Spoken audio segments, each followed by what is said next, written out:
کہ چیوٹی نے سبق یہ دیا کہ اپنے بھائی کے لیے ہمیشہ عذر تلاش کر لیا کرو کہ اگر وہ یہ کام اس نے کیا ہوگا تو کسی مجبوری میں کیا ہوگا.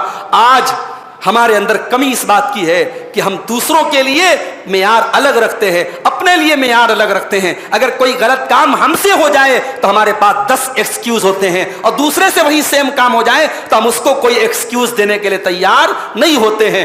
چیوٹی نے ایکسکیوز دیا, چیوٹی نے عذر تلاش کیا اور کہا کہ سلیمان اور اس کا لشکر اگر یہ کام کرے گا تو جان بوجھ کے تو نہیں کرے گا, بے خبری میں ایسا. کوئی توبہ کر لے اور ایمان لے آئے اور صحیح راستے پر آ جائے, نیک عمل کرنے لگے, فَأُولَٰئِكَ يُبَدِّلُ اللَّهُ سَيِّئَاتِهِمْ حَسَنَاتٍ, اللہ ایسے لوگوں کے گناہوں کو نیکیوں میں بدل دے گا. اللہ اکبر. اللہ کی رحمت میرے بھائیو عجیب ہے, ہماری سمجھ کے باہر ہے اللہ کی رحمت. ایک انسان بڑے بڑے گناہ کرتا تھا, چوری کرتا تھا, زنا کرتا تھا, قتل کرتا تھا. اب اگر وہ سچی توبہ کر لے تو اللہ صرف یہی نہیں کہہ رہا معاف کر دیں گے, اللہ کہہ رہا اب تک اس نے جتنے گناہ کیے تھے ہم نیکیوں میں بدل دیں گے. یہ ہے اللہ کی رحمت. یعنی اللہ تبارک و تعالیٰ چاہتا ہے کہ ہم توبہ کریں, ہماری توبہ کرنے سے وہ خوش ہوتا ہے اور ہمارے گناہوں کو نیکی. اس کو بناؤ جو آپ کی دنیا اور آخرت کو کامیاب کرے, اس کو دوست مت بناؤ جو دنیا اور آخرت برباد کرتے. کبھی غور کیجئے گا, آپ نماز پڑھتے ہیں لیکن بے نمازیوں کے ساتھ جب آپ اٹھیں گے بیٹھیں گے تو نماز کی جو اہمیت دل میں ہونی چاہیے وہ نہیں ہوگی. آپ 1000 نشہ نہ کریں لیکن نشہ کرنے والوں کے ساتھ جب دوستی کریں گے تو نشے کو لے کر کے جو ایک سختی دل میں ہونی چاہیے وہ نہیں رہے گی. تو دوستوں کا بڑا اثر ہوتا ہے, قیامت کے دن برے لوگوں کو دوست بنانے والا پچھتائے گا. محترم حضرات, قرآن حکیم کی 19ویں پارے کی کچھ آیتوں کی تفسیر آج ہم دیکھیں گے. اللہ تبارک و تعالیٰ نے ان لوگوں کا ذکر کیا ہے جو قیامت کو نہیں مانتے, اور ان کے کچھ مطالبات کو اللہ نے ذکر کیا ہے.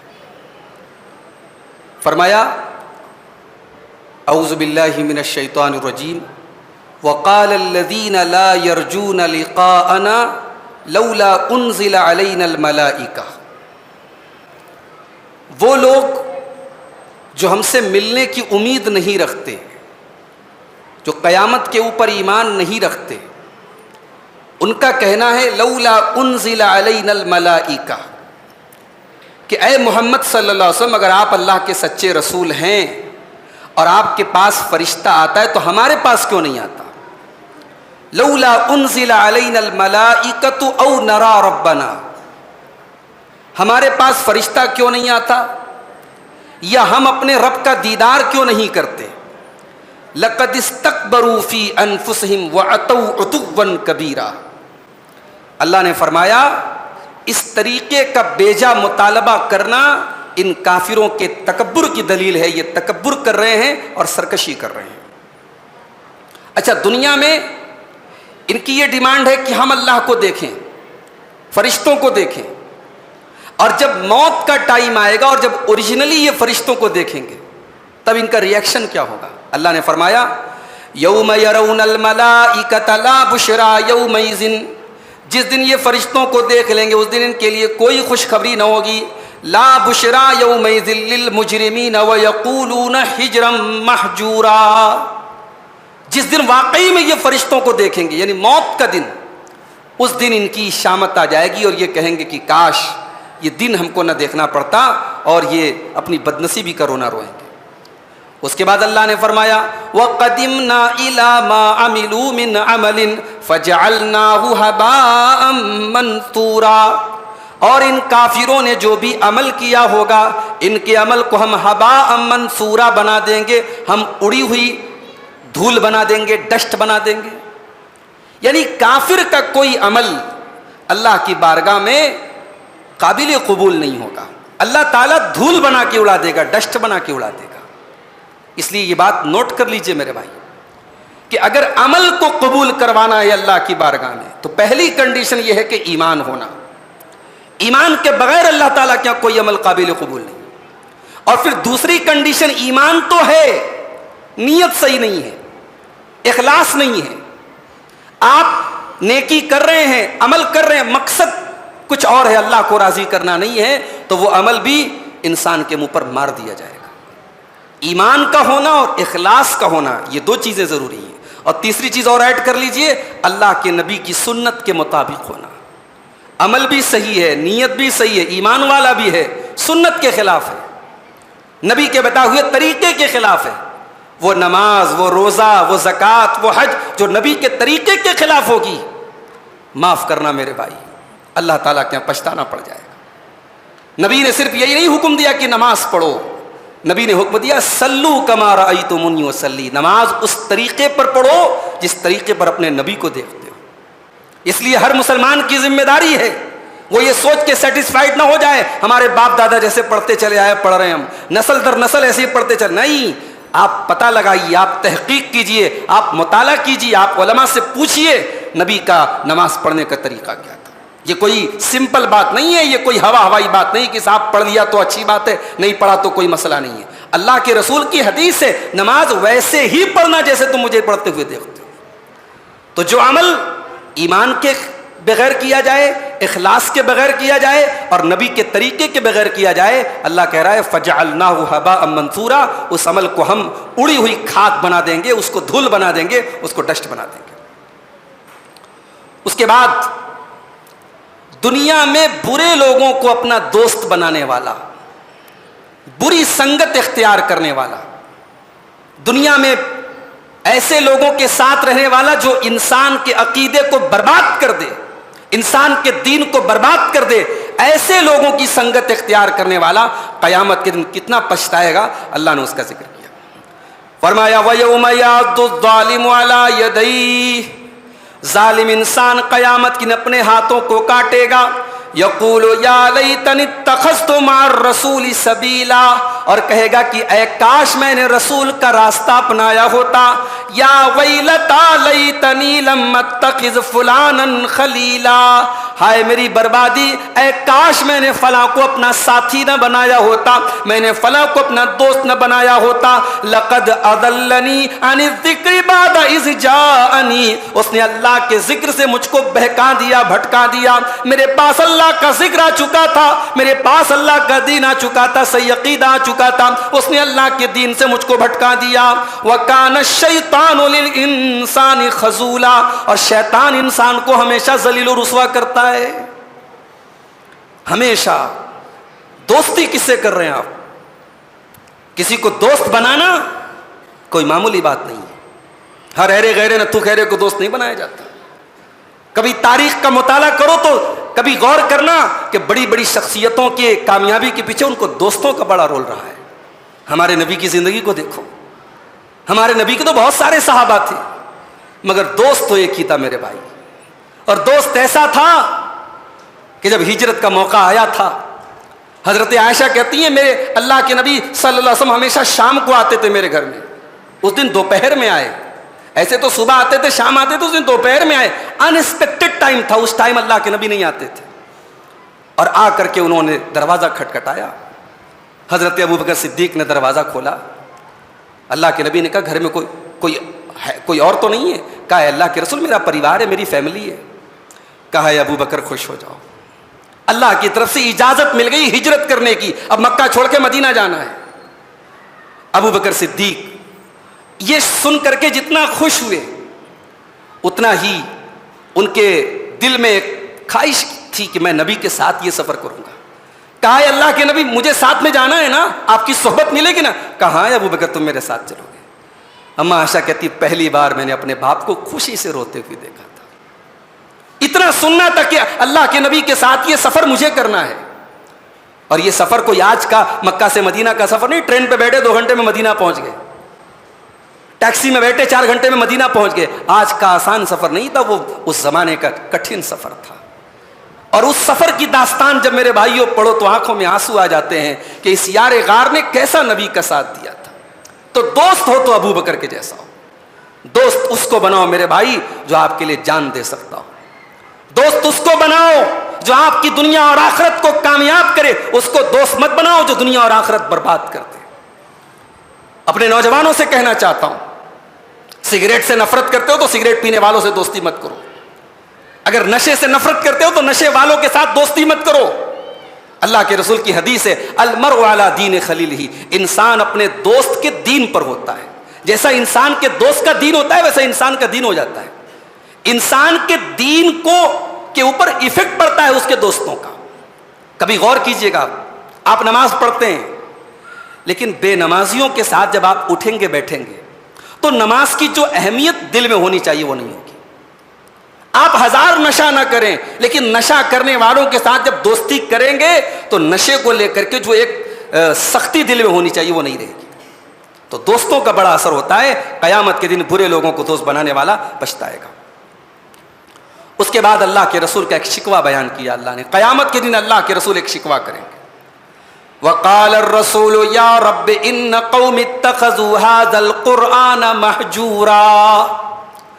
قیامت کے دن اللہ کے رسول کہیں گے کہ اے میرے پروردگار ان قوم اتخذوا هذا القرآن مہجورا، میری اس قوم نے قرآن کو چھوڑ دیا تھا، قرآن کو اس نے چھوڑ دیا تھا. اے اللہ یہی میرا شکوہ ہے، میں تیری بارگاہ میں اپنی قوم کا شکوہ کر رہا ہوں، میری قوم نے قرآن کو چھوڑ دیا تھا. 24 گھنٹے میں 18 گھنٹے موبائل پر لگنے والے میرے نوجوان ساتھیوں اور واٹس ایپ اور سوشل میڈیا کی دنیا میں ڈوبے رہنے والے میرے نوجوان ساتھیوں، کبھی اپنے دل پر ہاتھ رکھ کے سوچنا اور غور کرنا کہ قرآن کے ساتھ آپ کا کتنا تعلق ہے. رمضان کا مہینہ ہے، یہ تو قرآن کے نازل ہونے کا مہینہ ہے. اس مہینے میں آپ نے قرآن کو کتنا ٹائم دیا ہے؟ اپنے دل پر ہاتھ رکھ کے اپنے آپ سے سوال کر کے بتاؤ میرے بھائی.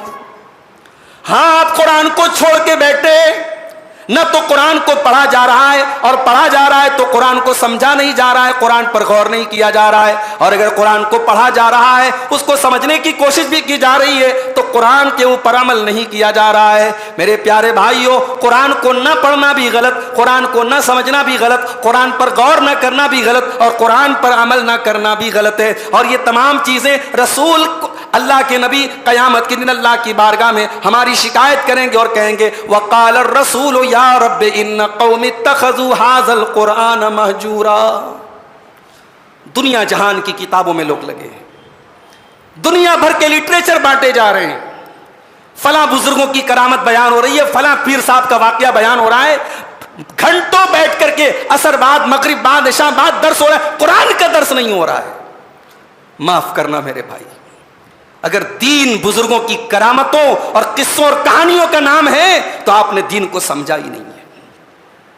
دین رب کے قرآن کا نام ہے اور دین مصطفیٰ کے فرمان کا نام ہے. اور قیامت کے دن ہمیں پچھتانا پڑے گا اگر ہماری زندگیوں میں قرآن نہیں ہے میرے بھائی. آج تو قرآن پڑھنے والوں کو ہم بڑی حقارت کی نظر سے دیکھتے ہیں. قرآن پڑھانے والا حافظ ہماری نظر میں کتنی ویلو رکھتا ہے، بچوں کو قرآن پڑھانے والا استاذ ہماری نظر میں کتنی ویلو رکھتا ہے. ہم تو بچوں کو ٹیوشن کے لیے بھی کسی حافظ صاحب کو رکھتے ہیں تو سوچتے ہیں کہ کتنے سستے میں اس کو ہم نپٹا دیں. سائنس کا ٹیچر آ جائے، انگلش کا ٹیچر آ جائے، میتھ کا ٹیچر آ جائے، آنکھوں پر بٹھاتے ہیں، منہ مانگی اس کو جو ہے ہم پیسہ دیتے ہیں. قرآن کی ٹیچنگ تو صاحب اللہ کی کتاب ہے، اللہ کی کتاب ہے. مولوی صاحب دعا لے لیجئے بس، اور پیسہ کہاں سے لیں گے آپ کے گھر میں پیسے کی کیا ضرورت ہے؟ مولوی صاحب کا گھر تو برکت سے اور دعاؤں سے چل جاتا ہے نا. ان کے بچے تو برکت کھا لیں گے، دعائیں کھا لیں گے، ان کے بچوں کو تو کھانے کی ضرورت نہیں پڑے گی. معاف کرنا میرے بھائیوں، قرآن اور قرآن سے ریلیٹڈ لوگوں کو ہم نے بڑی حقارت کی نظر سے دیکھا ہے، مگر ہمارے پیارے نبی صلی اللہ علیہ وسلم نے قرآن پڑھنے پڑھانے والوں کو بڑا اونچا مقام دیا ہے. اللہ کے نبی فرماتے ہیں خیرکم من تعلم القرآن وعلمہ، تم میں سب سے بہترین انسان وہ ہے جو قرآن کو سیکھتا ہے اور قرآن کو سکھاتا ہے. اس سے بہتر کوئی انسان نہیں جس کی زندگی قرآن سیکھنے میں گزرے، قرآن سکھانے میں گزرے، قرآن کی ٹیچنگ میں گزرے، قرآن کو پڑھانے میں، قرآن کو سمجھانے میں گزرے. وہ سوسائٹی کا بہترین انسان ہے، وہ سماج کا بہترین انسان ہے میرے بھائی. اس کے بعد اللہ تعالیٰ نے اپنے اسپیشل بندوں کی کچھ خصوصیات ذکر کی ہیں. بندے تو سب ہیں اللہ کے، مگر کچھ بندے ایسے ہیں جو اللہ کے اسپیشل بندے ہیں. وَعِبَادُ الرَّحْمَنِ الَّذِينَ يَمْشُونَ عَلَى الْأَرْضِ هَوْنًا، رحمان کے خاص بندے وہ ہیں جو زمین کے اوپر نرم چال چلتے ہیں، تکبر نہیں کرتے، گھمنڈ نہیں کرتے. وَإِذَا خَاطَبَهُمُ الْجَاهِلُونَ قَالُوا سَلَامًا، اور جاہل ان کے منہ لگتے ہیں تو وہ سلام کہہ کر کے آگے بڑھ جاتے ہیں، ہر بات کا جواب نہیں دیا جاتا. جب سامنے والا جہالت پر اتر آئے تو اب اس سے بیٹھ کر کے آرگومنٹ کرنا، بحث کرنا، ڈیبیٹ کرنا، یہ مومن کی شان نہیں ہے. بھائی السلام علیکم، چلتا ہوں میں، دلیل دے دی، سمجھا دیا، حق بات رکھ دی، ماننا نہ ماننا تیرا کام. میں داروغہ تھوڑی بن کے آیا ہوں، وکیل تھوڑی ہوں تیرے اوپر. جاہلوں کے منہ نہیں لگتے. والذین یبیتون لربہم سجدا وقیاما، اور اللہ کے خاص بندے رات رات بھر سجدہ کرتے ہیں، قیام کرتے ہیں، تہجد پڑھتے ہیں. والذین یقولون ربنا اصرف عنا عذاب جہنم، اور رات رات بھر تہجد پڑھنے کے باوجود اور اللہ کی بارگاہ میں عبادت کرنے کے باوجود اللہ کے خاص بندے یہ دعا کرتے ہیں، اے ہمارے پروردگار ہم کو جہنم کی آگ سے بچا لے. ان عذابہا کان غراما، جہنم کا عذاب تو بڑا دردناک ہوگا، چمٹ جانے والا، چپک جانے والا ہوگا. انہا ساعت مستقرا و مقاما، جہنم تو بڑا ہی برا مقام اور بڑا ہی برا ٹھکانہ ہوگا.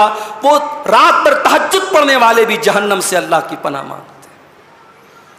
اس کے بعد فرمایا والذین اذا انفقوا لم یسرفوا ولم یقتروا وکان بین ذلک قواما، اور اللہ کے خاص بندے جب خرچ کرتے ہیں تو نہ تو بہت زیادہ اپنی لمٹ سے زیادہ وہ سخاوت کرتے ہیں اور نہ کنجوسی کرتے ہیں، نہ فضول خرچی کرتے ہیں، نہ کنجوسی کرتے ہیں. وہ درمیانہ راستہ ہے، بیچ کا راستہ اپناتے ہیں. جتنی انسان کی حیثیت ہو اس حساب سے خرچ کریں. اب مہینے میں 10,000 کمانے والا 20,000 30,000 روپے کے حساب سے چیزیں خریدے، قرضے لے لے، لون لے لے، یہ کوئی عقل مندی نہیں. مومن جو ہوتا ہے میانہ روی اختیار کرتا ہے، اپنی لمٹ کو جانتا ہے، اپنی حیثیت کو جانتا ہے، اس حساب سے خرچ کرتا ہے. والذین لا يدعون مع اللہ الہا آخر ولا يقتلون النفس التي حرم اللہ الا بالحق ولا يزنون، اور اللہ فرماتا ہے میرے اسپیشل بندے وہ ہیں جو 3 بڑے بڑے گناہوں سے بچتے ہیں. وہ شرک نہیں کرتے، وہ قتل نہیں کرتے، وہ زنا نہیں کرتے. انسان کے اندر 3 طاقتیں ہوتی ہیں، ایک عقل کی طاقت، ایک بدن کی طاقت، اور ایک شہوت کی طاقت. اور ان تینوں طاقتوں کا اللہ کے خاص بندے غلط استعمال نہیں کرتے. عقل کی طاقت کا غلط استعمال یہ ہے کہ آدمی کریٹر کو چھوڑ کے کریشن کی عبادت کرے، اللہ کو چھوڑ کے غیر اللہ کی عبادت کرے. یہ عقل کا غلط استعمال ہے. اور کسی بے قصور کو قتل کرنا یہ اپنے جسم کی طاقت کا غلط استعمال ہے. اور زناکاری اور بدکاری کرنا یہ اپنی شہوت کا غلط استعمال ہے. اللہ کے خاص بندے اپنی تینوں طاقتوں کا صحیح یوز کرتے ہیں. وہ عقل کا بھی غلط استعمال نہیں کرتے، طاقت کا بھی غلط استعمال نہیں کرتے، شہوت کا بھی غلط استعمال نہیں کرتے. اور یہی 3 بڑے بڑے گناہ ہیں اسلام کی نظر میں. اللہ کے رسول سے پوچھا گیا ہے اللہ کے نبی سب سے بڑا گناہ کیا ہے؟ آپ نے فرمایا ان تجعل للہ ندا وهو خلقک، سب سے بڑا گناہ یہ ہے کہ تم اللہ کے برابر کسی کو قرار دے دو جبکہ اللہ نے تم کو پیدا کیا. پھر پوچھا گیا اللہ کے نبی اس کے بعد دوسرا بڑا گناہ کیا ہے؟ آپ نے فرمایا ان تقتل ولدک خشیۃ ان یطعم معک، اپنی اولاد کو قتل کر دو اس ڈر سے کہ اولاد تمہارے ساتھ کھائے گی. پھر پوچھا گیا اللہ کے نبی تیسرا بڑا گناہ کیا ہے؟ آپ نے فرمایا ان تزانی حلیلۃ جارک، اپنے پڑوسی کی بیوی کے ساتھ زنا کرو. زنا تو ایسے بھی بڑا گناہ ہے، مگر پڑوسی کی بیوی کا خاص طور سے ذکر کیوں کیا؟ کیونکہ پڑوسی پڑوسی پر اعتماد کرتا ہے، پڑوسی پڑوسی پر بھروسہ کرتا ہے. پڑوسی کی بیوی کے ساتھ اگر کوئی یہ غلط کام کرتا ہے تو وہ ڈبل غلط کام کرتا ہے، زنا بھی کر رہا ہے اور پڑوسی کے بھروسے کا خون بھی کر رہا ہے. اللہ کے نبی نے فرمایا تیسرا بڑا گناہ ہے. تو اللہ کے خاص بندے یہ تینوں گناہ نہیں کرتے. اس کے بعد فرمایا الا من تاب وآمن وعمل عملا صالحا. اتنے بڑے بڑے گناہوں کا تذکرہ کرنے کے بعد اللہ نے فرمایا کہ اگر کوئی توبہ کر لے اور ایمان لے آئے اور صحیح راستے پر آ جائے، نیک عمل کرنے لگے، فَأُولَٰئِكَ يُبَدِّلُ اللَّهُ سَيِّئَاتِهِمْ حَسَنَاتٍ، اللہ ایسے لوگوں کے گناہوں کو نیکیوں میں بدل دے گا. اللہ اکبر. اللہ کی رحمت میرے بھائیو عجیب ہے، ہماری سمجھ کے باہر ہے اللہ کی رحمت. ایک انسان بڑے بڑے گناہ کرتا تھا، چوری کرتا تھا، زنا کرتا تھا، قتل کرتا تھا. اب اگر وہ سچی توبہ کر لے تو اللہ صرف یہی نہیں کہہ رہا معاف کر دیں گے، اللہ کہہ رہا اب تک اس نے جتنے گناہ کیے تھے ہم نیکیوں میں بدل دیں گے. یہ ہے اللہ کی رحمت. یعنی اللہ تبارک و تعالیٰ چاہتا ہے کہ ہم توبہ کریں، ہماری توبہ کرنے سے وہ خوش ہوتا ہے اور ہمارے گناہوں کو نیکیوں میں بدل دیتا ہے. اس کے بعد فرمایا والذین لا یشہدون الزور، اور میرے خاص بندے کسی جھوٹی چیز میں، کسی حرام چیز میں شامل نہیں ہوتے. کوئی ناچ گانا چل رہا ہے، کوئی فنکشن چل رہا ہے حرام چیز کا، اللہ کے خاص بندے ایسی جگہوں پہ نہیں جاتے. جس جگہ کے بارے میں پتہ لگ جائے کہ وہاں شراب پی جا رہی ہے, وہاں زنا ہو رہا ہے, وہاں ناچ گانا ہو رہا, نہیں جاتے وہاں. کسی ایسی شادی میں نہیں جاتے, کسی ایسے فنکشن میں نہیں جاتے جہاں حرام کام ہو رہا ہو. لا یشہدون الزور, وہ حرام مجلسوں میں نہیں جاتے.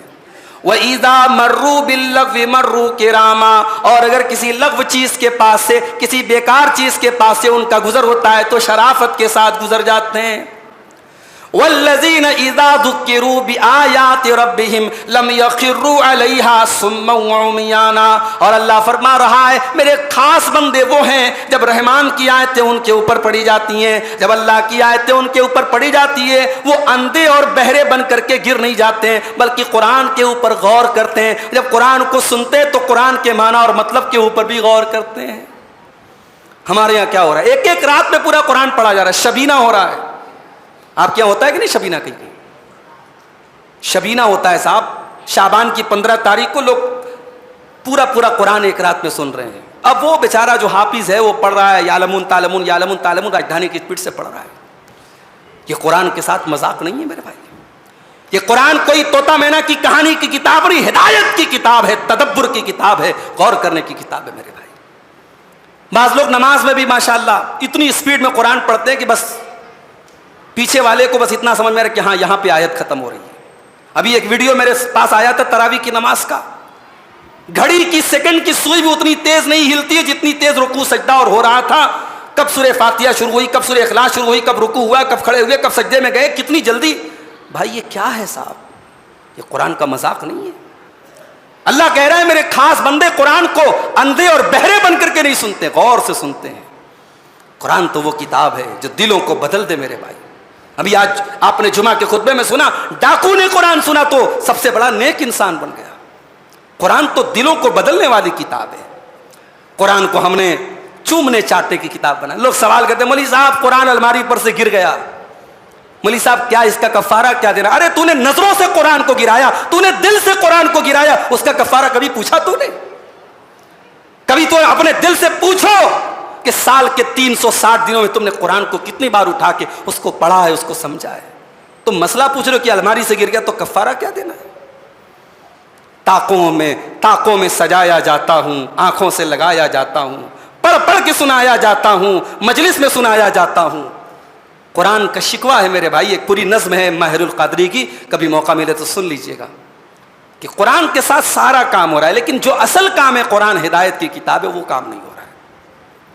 اس کے بعد فرمایا والذین یقولون ربنا هب لنا من ازواجنا وذریاتنا قرۃ اعین, اور اللہ کے خاص بندوں کی ایک پہچان یہ بھی ہے کہ وہ اپنی فیملی سے پیار کرتے ہیں, اپنے پریوار سے محبت کرتے ہیں, اپنے پریوار کے لیے وہ دعائیں کیا کرتے ہیں اور کہتے ہیں ربنا هب لنا من ازواجنا وذریاتنا قرۃ اعین, اے اللہ ہمارے بیوی بچوں کو ہماری آنکھوں کی ٹھنڈک بنا دے. بیوی کب بنے گی آنکھوں کی ٹھنڈک؟ جب بے پردہ ہو کے آپ کے ساتھ باہر نکلے گی. بچے کب آپ کی آنکھوں کی ٹھنڈک بنیں گے؟ جب بچے شریعت کے خلاف کام کریں گے. نہیں, ایک مومن کے بیوی بچے اس کی آنکھوں کی ٹھنڈک کب بنتے ہیں؟ جب دیندار بنتے ہیں. جب ایک مومن رات میں سوتا ہے اور فجر کے ٹائم اس کی نیند نہیں کھلتی اور اس کی بیوی اس کو پکڑ کے اٹھاتی ہے, وہ بیوی اس مومن کی آنکھوں کی ٹھنڈک بنتی ہے میرے بھائی. ایک مومن اپنے کسی دوست کو گھر میں لاتا ہے اور اس کی بیوی دوست کے سامنے نہیں آتی ہے اور وہ بیوی کہتی ہے کہ نہیں آپ کا دوست میرے لیے غیر محرم ہے, میں اس کے سامنے بے پردہ نہیں آؤں گی, وہ بیوی اپنے شوہر کی آنکھوں کی ٹھنڈک بنتی ہے میرے بھائی. اللہ کے بندے دعا کرتے ہیں ربنا ہب لنا من ازواجنا وذریاتنا قرۃ اعین, اے ہمارے پروردگار ہمارے بیوی بچوں کو ہماری آنکھوں کی ٹھنڈک بنا دے, وجعلنا للمتقین اماما, اور ہمیں متقیوں کا امام بنا دے. اس کے بعد سورہ شعراء شروع ہوتی ہے اور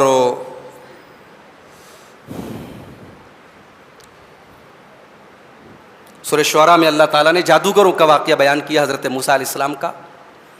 جادوگر جب آئے اور حضرت موسیٰ علیہ السلام نے جب اپنا معجزہ دکھایا اللہ کے حکم سے, اپنے عصا کو زمین پر مارا انہوں نے, اور ان کا عصا جو ہے وہ بڑا اژدہا بن گیا اور ان کے سارے سانپوں کو نگل گیا. تو جادوگر سمجھ گئے کہ یہ جو چیز ہے یہ جادو نہیں ہے, it is not a magic, یہ جادو نہیں ہے. وہ جادو کے فن کے ماہر تھے. تو قرآن کہتا ہے فَأُلْقِيَ السَّحَرَةُ ساجدین، سارے کے سارے جادوگر سجدے میں گر پڑے. قالوا آمنا برب العالمین، کہنے لگے ہم رب العالمین کے اوپر ایمان لاتے ہیں. رب موسیٰ و ہارون، ہم موسیٰ اور ہارون کے رب کے اوپر ایمان لاتے ہیں. قال آمنتم لہ قبل ان آذن لکم، فرعون کہنے لگا کہ تم موسیٰ کے اوپر ایمان لے آئے جبکہ ابھی میں نے تم کو اس کی اجازت نہیں دی تھی. انہ لکبیرکم الذی علمکم السحر، اس کا مطلب یہ ہوا کہ موسیٰ تمہارا گرو ہے، تم نے جادو اس سے سیکھا ہے، تم نے اس کو اپنا گرو بنایا ہے، اور یہاں آ کر کے تم یہ شو کر رہے ہو کہ تم اس سے الگ ہو. انہ لکبیرکم الذی علمکم السحر، اس کا مطلب کہ تم نے موسیٰ سے جادو سیکھا ہے. فلسوف تعلمون لأقطعن ایدیکم وارجلکم من خلاف، ان قریب تم کو تمہارا انجام پتا چل جائے گا، میں تمہارے ہاتھ کٹوا ڈالوں گا، تمہارے پیر کٹوا ڈالوں گا. وَلَأُصَلِّبَنَّكُمْ أَجْمَعِينَ، اور تم سب کو سولی پہ چڑھا دوں گا. کتنی سخت سزا دینے کی بات کر رہا ہے. کہہ رہا ہے ہاتھ کٹوا دوں گا، پیر کٹوا دوں گا، وہ بھی مخالف سن سے. اگر بایاں ہاتھ کٹواؤں گا تو داہنا پیر کٹواؤں گا، اگر داہنا ہاتھ کٹواؤں گا تو بایاں مخالف سن سے ہاتھ پیر کٹواؤں گا اور سولی پہ چڑھا دوں گا. اب جادوگر کیا جواب دیتے ہیں؟ یہ وہی جادوگر ہیں جو تھوڑی دیر پہلے فرعون سے دنیا کے چند ٹکوں کی بھیک مانگ رہے تھے. فرعون سے طے کر رہے تھے فرعون ہم نے موسیٰ کو شکست دے دی تو کیا ملے گا ہمیں. ایمان انسان کے دل کو کیسے بدل دیتا ہے میرے بھائی. یہی جادوگر ابھی تھوڑی دیر پہلے دنیا کے چند سکوں کے خواہش مند تھے، اب دنیا ان کی نظر میں کتنی حقیر بن گئی جب فرعون اتنی بڑی دھمکی دیتا ہے، جان سے مارنے کی اور ہاتھ پیر کاٹنے کی دھمکی دیتا ہے. تو جادوگر کیا کہتے ہیں؟ قالوا لا ضیر انا الی ربنا منقلبون. اے فرعون لا ضیر، ہمیں کوئی پرواہ نہیں ہے، تو مار دے، کاٹ دے، سولی پہ چڑھا. لا ضیر، وی ڈونٹ کیئر، ہمیں کوئی پرواہ نہیں. لا ضیر، ہمیں کوئی پرواہ نہیں. انا الی ربنا منقلبون، جانا تو ہمیں اپنے رب کے پاس ہے، جانا تو ہمیں اپنے رب کے پاس ہے. چاہے ہم نیچرل موت مر کے جائیں، چاہے تیرے ہاتھوں شہید ہو کر کے جائیں، جانا تو ہمیں اپنے رب کے پاس ہے. انا نطمع ان یغفر لنا ربنا، ہمیں اپنے رب سے لالچ اس بات کا ہے، امید اس بات کی ہے کہ ہمارا رب ہمیں بخش دے خطایانا. ہم نے اب تک بہت گناہ کیے ہیں، بہت ہم نے غلطیاں کہ ہم تو جادوگر لوگ تھے، جادو دکھایا کرتے تھے، ہم نے بہت اللہ کے بندوں کو گمراہ کیا ہے. آج اللہ نے ایمان کی دولت بخشی ہے.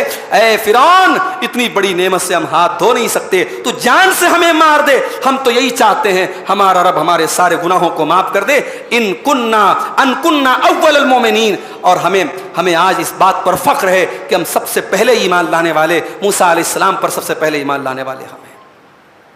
یہ ہوتا ہے ایمان. ایمان اس طریقے سے انسان کے دل کو چینج کر دیتا ہے میرے بھائی. اس کے بعد موسیٰ علیہ السلام کا واقعہ اللہ نے بیان کیا. موسیٰ علیہ السلام جا رہے ہیں اور بنی اسرائیل کو ساتھ میں لے کے جا رہے ہیں، اور فرعون بھی پیچھا کر رہا ہے. فرعون بھی اپنا لاؤ لشکر لے کر کے چل رہا ہے. اب سامنے پانی آ جاتا ہے، دریا آ جاتا ہے. اب فرعون پیچھے پیچھے ہے اور آگے دریا ہے. حضرت موسیٰ علیہ السلام کے ساتھی پریشان ہو جاتے ہیں. فلما ترا الجمان، جب دونوں جماعتوں نے ایک دوسرے کو دیکھا، قال اصحاب موسیٰ انا لمدرکون، تو موسیٰ علیہ السلام کے ساتھیوں نے کہا کہ اے موسیٰ اب تو ہم پکڑ لیے جائیں گے، اب تو ہم گرفتار ہو جائیں گے، اب ہمیں کون بچائے گا؟ حضرت موسیٰ علیہ السلام نے بڑے اطمینان سے جواب دیا، قال کلا ان معی ربی سیہدین، کہا کہ اے لوگو ایسا ہرگز نہیں ہو سکتا، بے شک میرا رب میرے ساتھ ہے، وہ ضرور کوئی نہ کوئی راستہ نکالے گا. ان معی ربی، میرا رب میرے ساتھ ہے. یہ زندگی کا فارمولہ بنا لو میرے بھائی، اس کو اپنی زندگی کا سلوگن بنا لو. زندگی میں مشکل سے مشکل حالات آئے، اس جملے کو یاد رکھو، ان معی ربی، میرا رب میرے ساتھ ہے. اس نے ماں کے پیٹ میں جب دنیا کی نظروں میں جب ڈاکٹر کو بھی دیکھنے کے لیے الٹرا ساؤنڈ لگانا پڑتا تھا، دنیا کی کوئی روشنی نہیں تھی، اس نے ماں کے پیٹ میں بھی ہمارے دل کی دھڑکنوں کو چلایا، ہماری سانسوں کو چلایا. اب تو ہم دنیا میں ہیں، اب تو ہم روشنی میں ہیں. وہ اللہ ہمیں کبھی بیکار نہیں چھوڑے گا. اگر اس رب کی ربوبیت پر بھروسہ ہے تو ان معی ربی، وہ رب ہمیں کبھی برباد نہیں کرے. موسیٰ علیہ السلام نے بڑے اطمینان سے جواب دیا، ان معی ربی، میرا رب میرے ساتھ ہے، وہ ضرور کوئی نہ کوئی راستہ نکالے گا. ادھر موسیٰ علیہ السلام کے منہ سے یہ جملہ نکلا اللہ فرماتا ہے فَأَوْحَيْنَا إِلَى مُوسَىٰ أَنِ اضْرِب بِّعَصَاكَ الْبَحْرَ، ہم نے حکم دیا کہ اے موسیٰ تم اپنی لاٹھی کو پانی کے اوپر مارو. انہوں نے اپنی لاٹھی کو پانی پر مارا. فَانْفَلَقَ فَكَانَ كُلُّ فِرْقٍ كَالطَّوْدِ الْعَظِيمِ، پانی پھٹ گیا، پانی میں راستہ بن گیا اور دونوں طرف پانی پہاڑ کی طرح تھم گیا. ایسا کبھی دیکھا ہے آپ نے؟ پانی رک جائے، پانی کے بیچ میں برج بن گیا، راستہ بن گیا اور پانی دونوں طرف سے تھم گیا. اور موسیٰ علیہ السلام بنی اسرائیل کو لے کر کے آرام سے اس کو پار کر گئے. اس لیے کسی نے بڑا پیارا جملہ کہا ہے کہ جب اللہ تعالیٰ ساتھ ہو نا تو لن نار تحرق ولا البحر یغرق، تو نہ سمندر انسان کو ڈباتا ہے نہ آگ جلاتی ہے. جب اللہ ساتھ ہو، اللہ ساتھ تھا تو آگ نے ابراہیم کو نہیں جلایا، اور اللہ ساتھ تھا تو موسیٰ علیہ السلام اور ان کے ساتھیوں کو جس پانی میں فرعون ڈوب گیا اسی پانی میں سیف نکل کر کے حضرت موسیٰ چلے گئے. تو جب اللہ ساتھ ہو تو نہ سمندر ڈباتا ہے نہ آگ جلاتی ہے. اللہ اکبر. اس کے بعد ابراہیم علیہ السلام کا ذکر کیا گیا. ابراہیم علیہ السلام اپنی قوم کو توحید کی دعوت دیتے ہیں. کہتے ہیں قال افرأيتم ما كنتم تعبدون، اے میری قوم کے لوگوں تم جس کی عبادت کرتے ہو اس کے بارے میں تمہارا کیا خیال ہے؟ انتم وآباؤکم الاقدمون، تم بھی ان پتھر کے بتوں کی، ان پیڑ پودوں کی، ان چاند تاروں کی عبادت کرتے تھے، تمہارے باپ دادا بھی کرتے تھے. فإنہم عدو لی، کان کھول کر کے سن لو یہ سب میرے دشمن ہیں. الا رب العالمین، میرا اگر کوئی دوست ہے تو وہ رب العالمین ہے. سوال یہ پیدا ہوتا ہے، انسان دنیا میں پیڑ کی عبادت کر رہا ہے، پتھر کی عبادت کر رہا ہے، گائے کی عبادت کر رہا ہے. حضرت ابراہیم کہہ رہے کہ یہ سب میرے دشمن ہیں. بھائی پیڑ کہاں ہمارا دشمن ہے؟ پتھر کہاں دشمن ہے؟ سوال پیدا ہوتا ہے نا. ابراہیم کہہ رہے یہ سب میرے دشمن ہیں. یہ سب دشمن بن جائیں گے قیامت کے دن. اللہ قرآن میں کہتا ہے دوسرے مقام پر سورہ مریم میں وَاتَّخَذُوا مِن دُونِ اللَّهِ آلِهَةً لِيَكُونُوا لَهُمْ عِزًّا، انہوں نے اللہ کے علاوہ بہت سارے لوگوں کو معبود بنا کے رکھا ہے تاکہ یہ سب ان کو عزت دے دیں. اللہ فرماتا ہے کلا، ان کو عزت ملنا تو بڑی دور کی بات ہے. سَيَكْفُرُونَ بِعِبَادَتِهِمْ وَيَكُونُونَ عَلَيْهِمْ ضِدًّا، جن لوگوں کی، جن غیر اللہ کی، جن پیڑ پودوں کی، جن پتھروں کی اللہ کے سوا عبادت کرتے ہیں، یہ سب قیامت کے دن ان کے دشمن بن جائیں گے. یہ سب انکار کریں گے. پیڑ کہے گا یا اللہ میں تو تیری مخلوق تھا، میں تو تیری تسبیح بیان کرتا تھا. پتھر کہے گا میں تو تیری تسبیح بیان کرتا تھا. یہ سب یہ ان مشرکوں کے، ان کافروں کے دشمن بن جائیں گے. تو ابراہیم علیہ السلام کہتے ہیں کہ اے اللہ، یہ سب، اے میری قوم کے لوگوں یہ سب میرے دشمن ہیں. الا رب العالمین، سوائے اللہ رب العالمین کی. الذی خلقنی، اسی اللہ نے مجھ کو پیدا کیا ہے. فہو یہدین، اور وہی مجھ کو ہدایت دیتا ہے. والذی هو یطعمنی ویسقین، وہی مجھے کھلاتا ہے، وہی مجھے پلاتا ہے. دیکھو ہدایت کا ذکر پہلے کیا اور کھلانے پلانے کا ذکر بعد میں کیا. انسان کے شریر کی ریکوائرمنٹ سے پہلے انسان کے روح کی ریکوائرمنٹ ہوتی ہے. ہمارے جسم کی ضرورتیں بعد میں پوری ہو چلے گا، پہلے ہماری روح کی ضرورت پوری ہو، اور روح کی ضرورت ہدایت ہے. ابراہیم علیہ السلام نے پہلے اللہ کی ہدایت کا ذکر کیا، کہا اللہ نے مجھ کو پیدا کیا اور وہ مجھ کو ہدایت دیتا ہے اور وہ مجھے کھلاتا ہے، مجھے پلاتا ہے. وَإِذَا مَرِضْتُ فَهُوَ يَشْفِينِ، اور جب میں بیمار ہوتا ہوں تو وہ شفا دیتا ہے. اچھا ایسا نہیں بولا کہ وہی مجھے بیمار کرتا ہے، وہی شفا دیتا ہے. جب اللہ کے بارے میں کوئی لفظ بولو تو بہت سوچ سمجھ کے بولو، یہ ادب کا تقاضا ہے.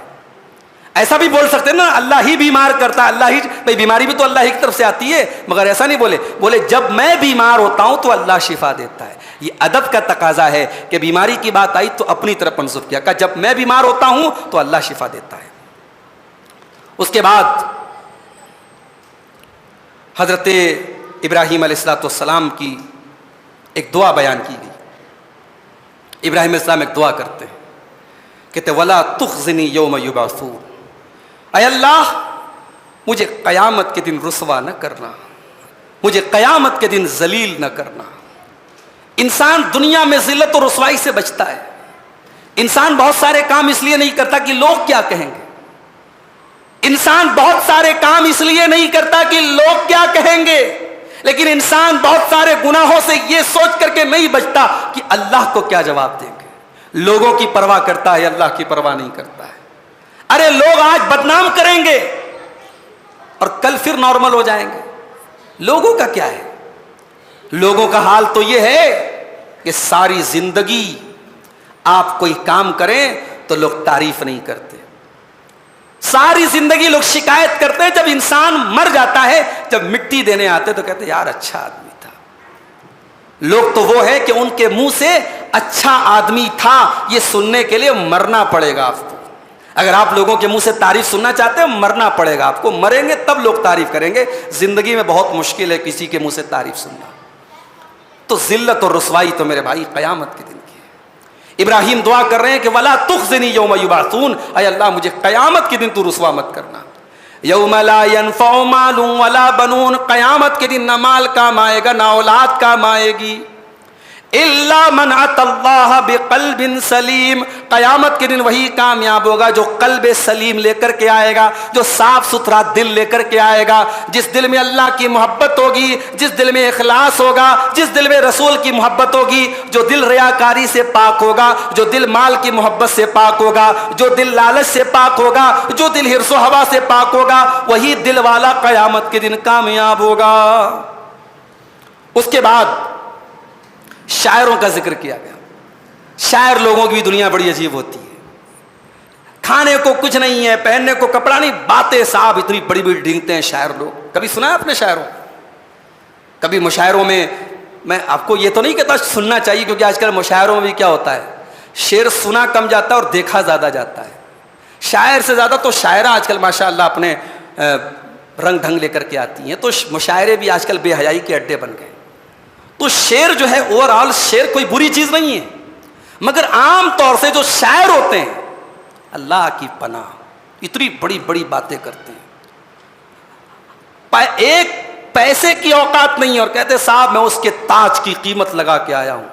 تیرے پاس کھانے کو کھانا نہیں, پینے کو پانی نہیں, تو کس کے تاج کی قیمت لگا کے آیا ہے؟ تو شاعروں کی ریئلٹی اللہ نے بیان کی سورہ شعراء کے آخر میں, فرمایا وَالشُّعَرَاءُ يَتَّبِعُهُمُ الْغَاوُونَ, شاعروں کے پیچھے تو گمراہ لوگ چلتے ہیں. شاعروں کو تو وہی لوگ فالو کرتے ہیں جو گمراہ لوگ ہوتے ہیں. أَلَمْ تَرَ أَنَّهُمْ فِي كُلِّ وَادٍ يَهِيمُونَ, کیا تم نہیں دیکھتے کہ شاعر لوگ ہر وادی میں بھٹکتے رہتے ہیں. شاعروں کی کوئی ایک دنیا نہیں ہوتی, کبھی یہاں کبھی وہاں, کبھی آسمان کی کبھی زمین کی, کبھی پورب کی کبھی پچھم کی, ہر وادی میں وہ بھٹکتے رہتے ہیں. وَأَنَّهُمْ يَقُولُونَ مَا لَا يَفْعَلُونَ, اور شاعر لوگ وہ بات کہتے ہیں جو کرتے نہیں ہیں. اب یہاں سوال پیدا ہوا کہ اگر شاعری اتنی بری چیز ہے تو نبی کی شان میں بھی شاعری پڑھی جاتی ہے, نعت پڑھی جاتی ہے. اللہ کے نبی کے صحابہ میں حسان بن ثابت بہترین شاعر تھے, عبداللہ بن رواحہ بہترین شاعر تھے, حضرت عائشہ کو کتنے اشعار یاد تھے. تو کیا شاعری اتنی بری چیز ہے؟ اللہ کہہ رہا ہے شاعر لوگ ایسے ہوتے ویسے ہوتے. اللہ نے کہا سب ایسے نہیں ہوتے ہیں. الا الذین آمنوا وعملوا الصالحات, ان شاعروں کو اللہ تعالیٰ نے الگ کر دیا جو ایمان والے ہوں, نیک عمل کرنے والے ہوں, وذکروا اللہ کثیرا, اور اللہ کا کثرت سے ذکر کرنے والے ہوں, وانتصروا من بعد ما ظلموا, اور ظلم ان کے اوپر ہوا ہے تو وہ انتقام کے طور پر اسلام کے ڈیفنس میں اور رسول کے ڈیفنس میں شاعری کرتے ہیں. اللہ نے کہا ان کو چھوڑ دو, تو باقی شاعر لوگ جو ہوتے ہیں وہ بہت بڑی بڑی باتیں کرتے ہیں. اس کے بعد سلیمان علیہ السلام کا واقعہ بیان کیا گیا. سلیمان علیہ السلام جا رہے ہیں اپنے لشکر کے ساتھ. ان کو اللہ تعالیٰ نے جانوروں کی بولی بھی سکھائی تھی. جانوروں کی بولی بھی وہ سن لیتے تھے, سمجھ لیتے تھے. اب یہ جا رہے ہیں اپنے لشکر کے ساتھ, تو ایک جگہ چیونٹیوں کی وادی تھی, چیونٹیوں کا بل تھا, چیونٹیوں کے رہنے کی جگہ تھی.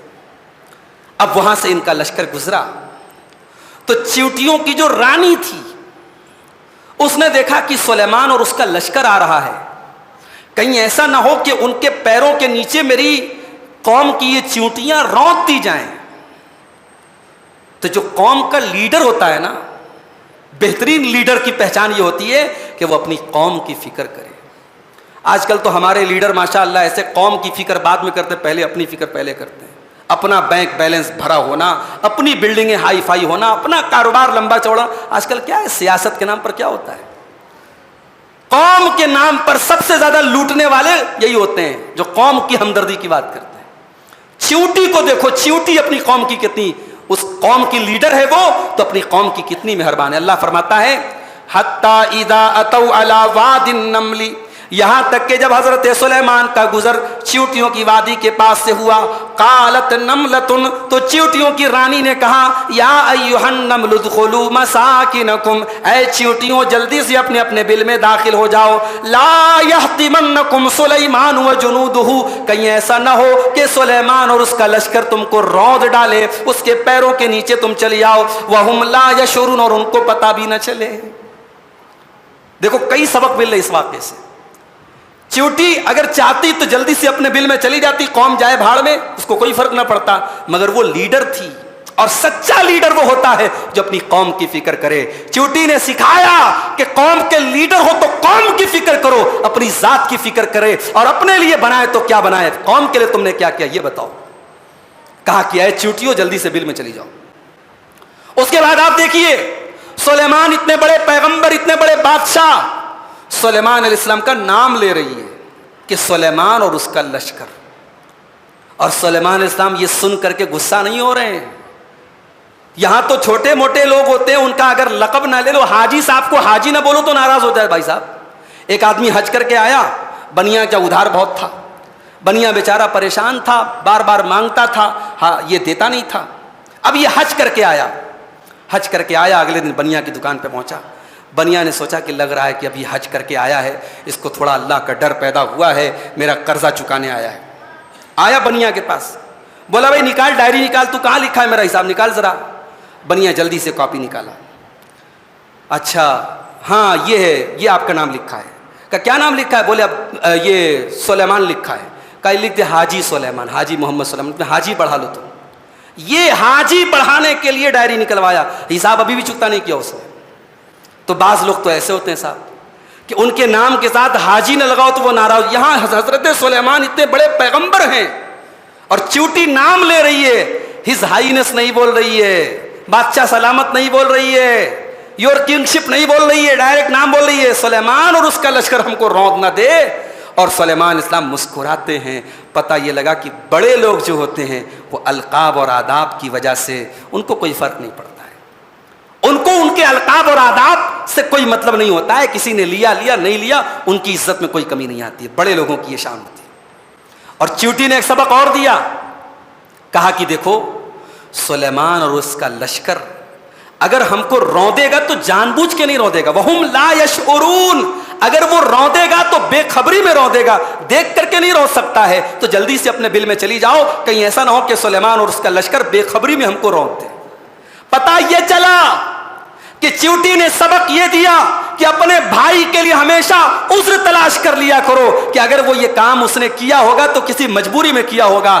آج ہمارے اندر کمی اس بات کی ہے کہ ہم دوسروں کے لیے معیار الگ رکھتے ہیں، اپنے لیے معیار الگ رکھتے ہیں۔ اگر کوئی غلط کام ہم سے ہو جائے تو ہمارے پاس 10 ایکسکیوز ہوتے ہیں، اور دوسرے سے وہی سیم کام ہو جائے تو ہم اس کو کوئی ایکسکیوز دینے کے لیے تیار نہیں ہوتے ہیں۔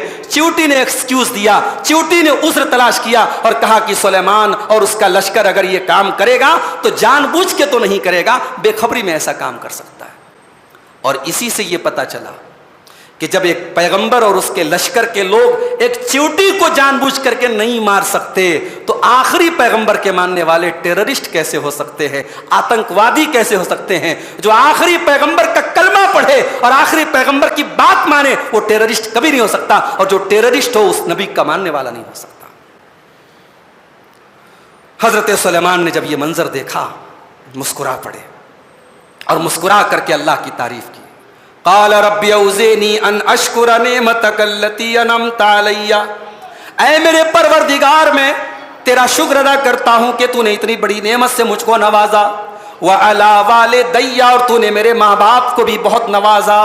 زندگی میں جب کوئی کامیابی ملے تو انسان اپنے ماں باپ کو یاد کرے۔ میرے بھائی سلیمان دعا کر رہے ہیں، اپنے لیے نہیں اپنے ماں باپ کے لیے بھی دعا کر رہے ہیں، کہہ رہے ہیں اے اللہ میں شکر ادا کرتا ہوں تو نے مجھے بھی بہت نوازا اور میرے ماں باپ کو بھی بہت نوازا۔ وَأَنْ أَعْمَلَ صَالِحًا تَرْضَاهُ، اے اللہ میں تجھ سے دعا کرتا ہوں مجھے ایسے عمل کی توفیق دے جس سے تو راضی ہوتا ہے۔ وَأَدْخِلْنِي بِرَحْمَتِكَ فِي عِبَادِكَ الصَّالِحِينَ، اور اے اللہ اپنی رحمت سے اپنے نیک بندوں میں مجھ کو شامل کر دے۔ اس کے بعد اب آخری واقعہ سنا کر کے بات ہم ختم کرتے ہیں۔ حضرت سلیمان علیہ السلام پرندوں کے بھی بادشاہ تھے، پرندے بھی ان کے کنٹرول میں تھے۔ تو ایک دن پرندوں کی حاضری لے رہے تھے، کوا ہے کہ نہیں ہے، گوریا ہے کہ نہیں ہے، چیل ہے کہ نہیں ہے، سب کی حاضری لے رہے تھے. تو سارے پرندے تو ہیں، ہدہد نہیں ہے. وَتَفَقَّدَ الطَّيْرَ، انہوں نے پرندوں کی حاضری لی. فَقَالَ مَا لِيَ لَا أَرَى الْهُدْهُدْ، تو کہا کہ کیا بات ہے، ہدہد نظر نہیں آ رہا ہے. آج انسان کے 4 بچے ہوتے ہیں تو انسان اس پر نظر نہیں رکھتا کہ کون کتنے بجے آ رہا ہے. کوئی 2 بجے رات میں آ رہا ہے، کوئی 3 بجے رات میں آ رہا ہے. لڑکی کالج گئی، چھٹی 2 بجے آ رہی، 4 بجے آ رہی ہے، ماں باپ کو کوئی فکر نہیں ہے. ارے ذمہ دار بنو تو سلیمان کے جیسے ذمہ دار بنو. مینجمنٹ سیکھو سلیمان علیہ السلام سے. اتنی بڑی حکومت ہے، انسانوں پر حکومت ہے، جنات پر حکومت ہے. پرندوں کی حاضری لے رہے ہیں، اٹینڈنس لے رہے ہیں، اور کہہ رہے کیا بات ہے، ہدہد نظر نہیں آ رہا ہے. یعنی ان کی حکومت میں اگر ایک پرندہ بھی نظر نہ آئے تو سلیمان علیہ السلام اتنے اسٹرکٹ مینیجر ہیں، اتنے یعنی ذمہ دار ہیں کہ وہ نظر رکھتے ہیں کہ ہدہد کہاں ہے، ہدہد کیوں نہیں نظر آ رہا ہے. اس کے بعد کہتے ہیں ام کان من الغائبین، کیا بات ہے، مجھے ہی نظر نہیں آ رہا ہے یا واقعی میں ایبسنٹ ہے ہدہد غائب ہے کیا. لَأُعَذِّبَنَّهُ عَذَابًا شَدِيدًا، میں ضرور اس کو سخت سزا دوں گا. جب میں اٹینڈنس لے رہا ہوں تو اس اٹینڈنس میں ہدہد کیوں نہیں ہے، میں اس کو سخت سزا دوں گا. او لَأَذْبَحَنَّهُ، یا میں ذبح کر دوں گا اس کو. او لَيَأْتِيَنِّي بِسُلْطَانٍ مُبِينٍ، یا کوئی وہ روشن دلیل لے کر کے آئے، کوئی واضح دلیل لے کر کے آئے کہ وہ کیوں ایبسنٹ ہیں. فَمَكَثَ غَيْرَ بَعِيدٍ، تھوڑی دیر کے بعد یہ ہدہد نام کا پرندہ یہ آیا. فقال احطت بما لم تحط به وجئتك من سبع بنبأ یقین، اس کو پتہ چل گیا تھا کہ میں اٹینڈنس ہوئی اور میں ایبسنٹ ہوں اور سلیمان السلام بہت غصے میں ہے.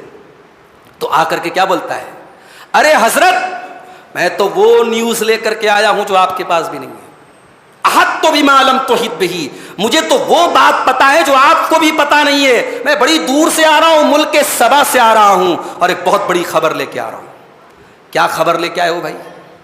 کہا کہ میں نے ایک عورت کو دیکھا، انی وجدت امرأۃ تملکہم، میں نے ایک عورت کو دیکھا جو بادشاہت کر رہی ہے ملک سبا کے اوپر.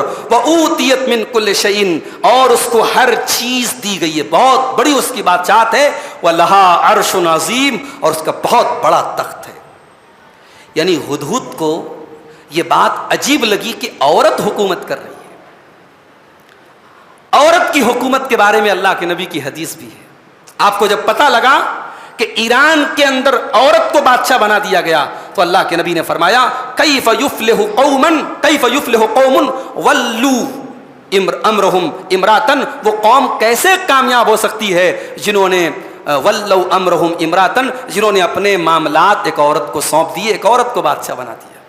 میری مائیں بہنیں برا نہ مانے کہ صاحب یہ تو عورت کی برائی ہو رہی ہے، کیا عورت حکومت نہیں کر سکتی؟ بھائی عورت کیا کیا کرے گی بھائی، بچوں کی تربیت کر رہی ہے، اچھی ماں کا حق ادا کر رہی ہے، اچھی بیوی کا حق ادا کر رہی ہے. عورت کو اللہ تعالیٰ نے حکومت کے جھنجھٹوں سے دور رکھا ہے. اور تجربہ بتاتا ہے، ایکسپیرینس بتاتا ہے، اور تاریخ کا مشاہدہ بتاتا ہے جب عورت کے ہاتھ میں ملکوں اور اسٹیٹس کی کمانڈ آئی ہے بہت سارے ایسے فیصلے ہوئے ہیں جس کی وجہ سے پچھتانا پڑا ہے. جذباتی ہوتی ہو نا عورت جذباتی ہوتی ہے. وہ کسی نے کہا نا کہ اگر عورت کو طلاق کا آپشن دے دیا جاتا تو شادی کم ہوتی، طلاق زیادہ ہوتا.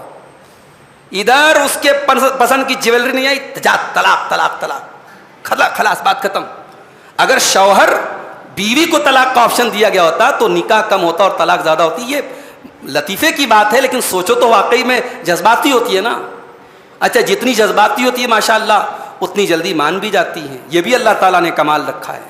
جتنا جلدی ناراض ہوتی ہے اتنا جلدی مان بھی جاتی ہیں، منوا بھی لیتی ہیں، یہ کمال ہے ان کے اندر. تو بادشاہت کے جھنجھٹوں سے اللہ تعالیٰ نے دور رکھا ہے. ہدہد کو بڑی حیرت ہوئی، کہا کہ اے حضرت سلیمان، میں نے دیکھا عورت حکومت کر رہی ہے اور بہت بڑا تخت ہے اس کے پاس. اور پھر وہ ہدہد جو تھا وہ موحد تھا، ایک اللہ کو ماننے والا تھا. اس نے کہا کہ اے سلیمان، وجدتها وقومها يسجدون للشمس من دون اللہ، میں نے اس عورت کو دیکھا، اس کی قوم کو دیکھا کہ وہ سورج کے آگے سجدہ کر رہے ہیں اللہ کو چھوڑ کر. وزین لهم الشیطان اعمالهم، اور شیطان نے ان کے عمل کو سجا دیا ہے، سنوار دیا ہے. فصدہم عن السبیل فہم لا یہتدون، اور شیطان نے ان کو سیدھے راستے سے بھٹکا دیا ہے۔ اے سلیمان، ہونا تو یہ چاہیے تھا اللہ یسجدوا للہ الذی یخرج الخبا فی السماوات والارض، ان کو تو اس اللہ کو سجدہ کرنا چاہیے تھا جو آسمان کی اور زمین کی چھپی ہوئی چیزوں کو باہر نکال لیتا ہے، وَيَعْلَمُ مَا تُخْفُونَ وَمَا تُعْلِنُونَ، اور ان تمام باتوں کو جانتا ہے جو ہم کھلم کھلا کرتے ہیں، جو چھپ کر کے کرتے ہیں۔ ہونا تو یہ چاہیے تھا، مگر اے سلیمان اس قوم کی اور اس عورت کی حالت یہ ہے وہ سورج کو سجدہ کرتی ہے۔ حضرت سلیمان نے کہا ٹھیک ہے بھائی، اچھی بات ہے، تم نیوز لائے ہو، سننظر، ہم دیکھیں گے، اصدقت ام کنت من الکاذبین، تم سچ بول رہے ہو کہ جھوٹ بول رہے ہو، ہم تحقیق کریں گے، وی ول ویریفائی، ہم اس کی تحقیق کریں گے۔ پتہ یہ چلا، واٹس ایپ پر میسج آیا، ظہر کی نماز نہیں پڑھنے سے روزی چھین لی جاتی ہے، فجر کی نماز نہ پڑھنے سے یہ ہوتا ہے، عشاء کی نماز نہ پڑھنے سے یہ ہوتا ہے، اور نیچے لکھا ہے بخاری شریف۔ آپ کو لگا یار حدیث تو بالکل یونیک ہے، عبد الغفار صاحب کے منہ سے آج تک نہیں سنی، مولانا صاحب کے منہ سے آج تک نہیں سنی، تو بالکل یونیک حدیث آئی ہے، فٹافٹ شیئر کر دیا، اس کو بھیجا، اس کو بھیجا، اس کو بھیجا، اس کو بھیجا۔ تحقیق کیا آپ نے ایک جھوٹی بات حدیث کے طور پر اس کو شیئر کر دیا۔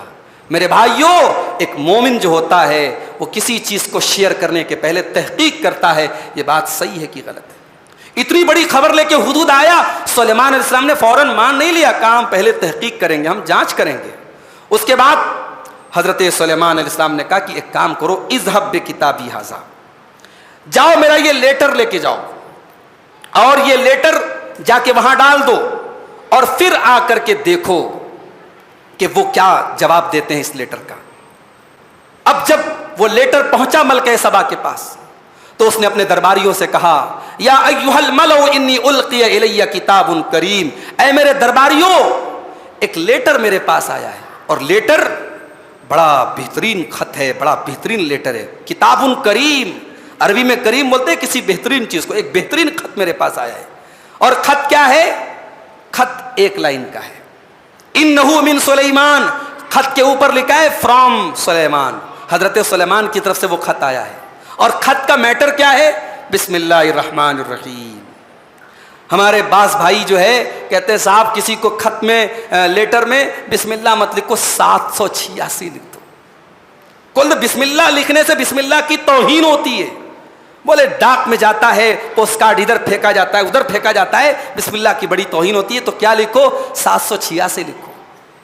ارے تیرا نام عبد الرحمن ہے، تیرا نام عبد الرحیم ہے، میں تیرے کو بولوں کہ آج 420 بھائی ادھر آ، تو تو برا مان جائے گا۔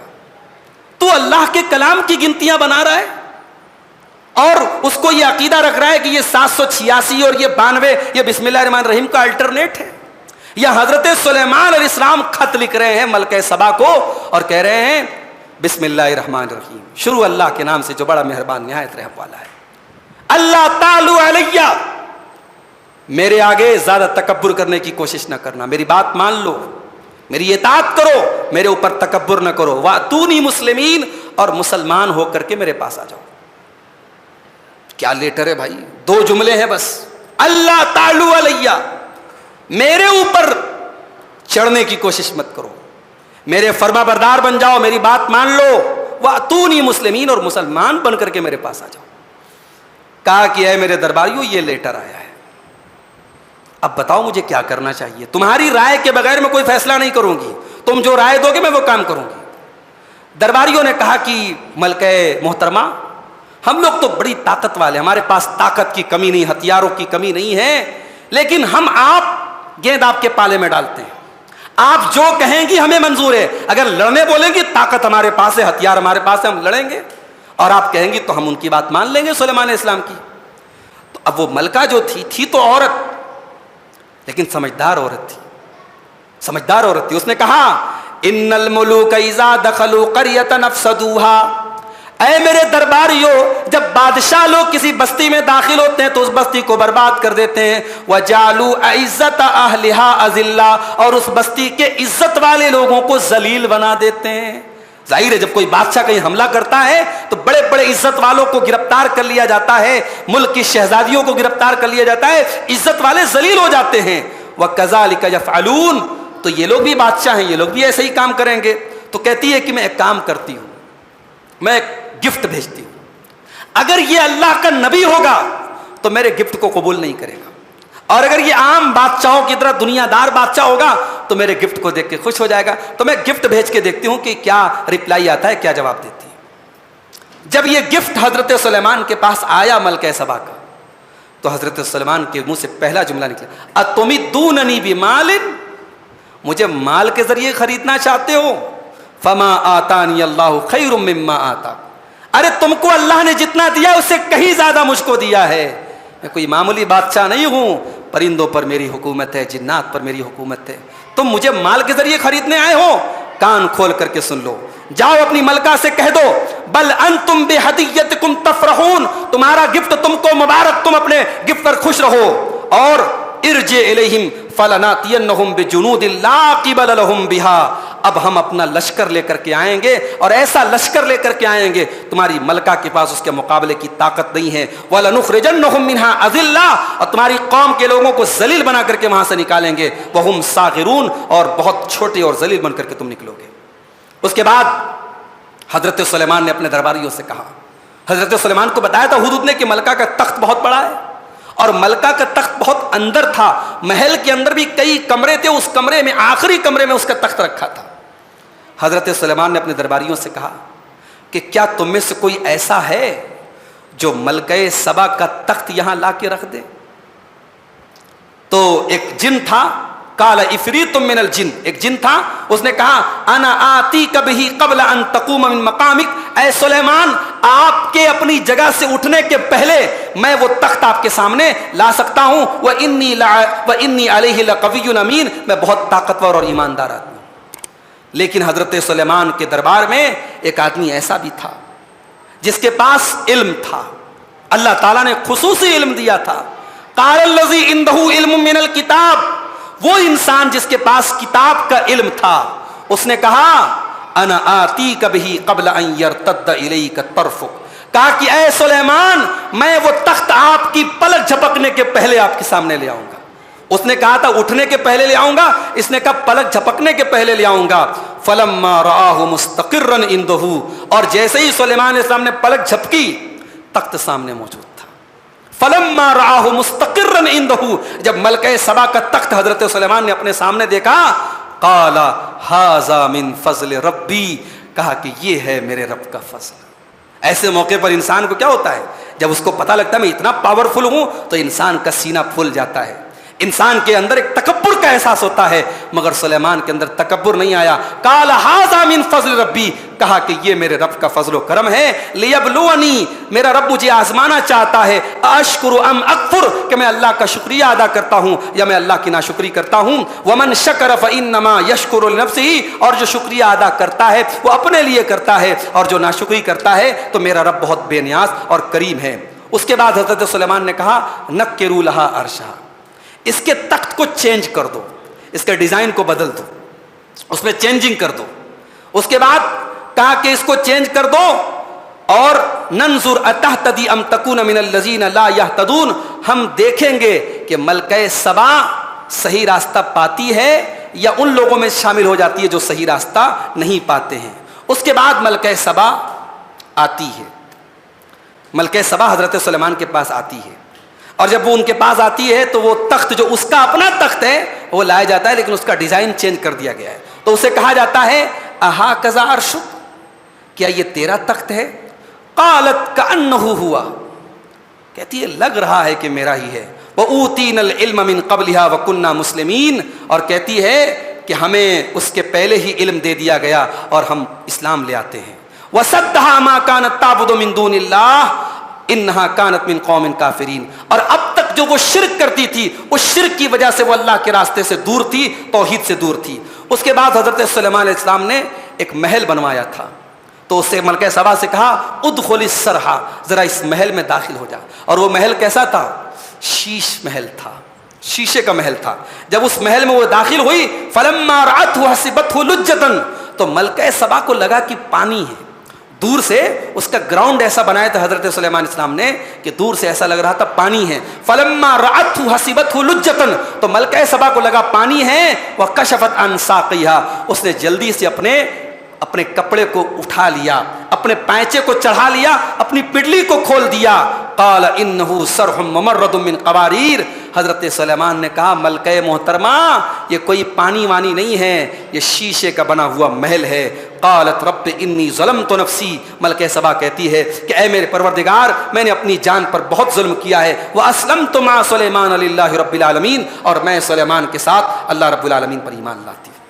اس سے یہ بھی پتہ چلا کہ بہترین مکان بنوانا، شاندار بلڈنگ بنوانا، ایک اچھی لائف سٹائل گزارنا شریعت میں منع نہیں ہے، اگر حقداروں کا حق ادا کیا جائے. جن لوگوں کا حق ہمارے ذمے ہے ان کا حق ادا کرنے کے بعد شاندار مکان، شاندار بیڈ روم، شاندار کپڑا بنانے میں کوئی حرج کی بات نہیں ہے. حضرت سلیمان نے ایسا شیش محل بنایا کہ اس دور میں ویسا مکان بنایا نہیں جاتا تھا، ویسا محل بنایا نہیں جاتا تھا. اور اس دور کی ایک ملکہ حیران ہو گئی اور وہاں سمجھی کہ پانی ہے. تو اس سے پتہ لگا کہ مکانات وغیرہ میں ایک یونیک جو ہے ہم تعمیر بھی اپنا سکتے ہیں، کوئی حرج کی بات نہیں ہے. بہرحال حضرت سلیمان کے واقعے میں بہت ساری عبرت کی باتیں ہیں. ہماری تفسیر آج وقت سے زیادہ ہو گئی. یہ واقعات قرآن کریم کے جو بھی بیان ہوئے ہیں اس میں میرے بھائیو اگر ہم غور کریں ہمارے لیے بہت ساری عبرت کی باتیں اور نصیحت کی باتیں ہیں. ہم اللہ سے دعا کرتے ہیں رب العالمین ہمیں قرآن کریم کی نصیحتوں پر عمل کرنے کی توفیق عطا فرمائے. رب العالمین ہم سب کو قرآن کو پڑھنے کی، سمجھنے کی، غور کرنے کی اور عمل کرنے کی توفیق عطا فرمائے. آمین. وآخر دعوانا الحمد للہ رب العالمین. السلام علیکم ورحمۃ اللہ وبرکاتہ.